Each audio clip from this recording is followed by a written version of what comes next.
Prop de 300 alumnes de les escoles de primària de Blanes han participat en una festa de cluenda del taller escolar d'havaneres Blanes Canta al Mar.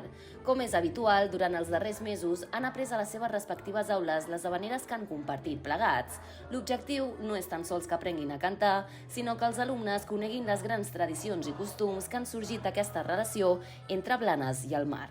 Té diverses etapes, aquest recurs educatiu, aquest treball, que porta a terme el taller d'havaneres i cançó popular de Blanes, en col·laboració amb el Departament d'Ensenyament de l'Ajuntament, doncs porta les etapes de la història de l'havanera, la història del port de Blanes i la pesca, amb les arts de pesca, i després el medi ambient i el turisme, que són elements importantíssims per al futur econòmic i social de la nostra vila de Blanes. I la veritat és que aquest recurs educatiu està plantejat per l'etapa aquesta de quart de primària, que són alumnes de 9 i 10 anys, que estan en una etapa de transició, que encara tenen part d'aquella innocència, però ja volen experimentar.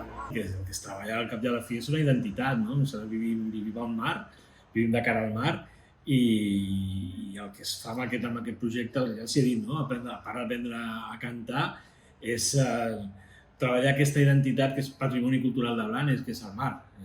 Tenim receptaris, tenim una manera de parlar, tenim una feina que és el ser pescador, i jo crec que el que fa l'havanera és recollir les vivències, històries dels nostres avis, rebessavis, sobre aquesta vida al mar. Els alumnes i les alumnes, acompanyades dels professors i monitors, han interpretat de manera conjunta les havaneres apreses a classe amb la música tocada i cantada en viu i en directe pels membres del taller d'havaneres i cançó popular de Blanes.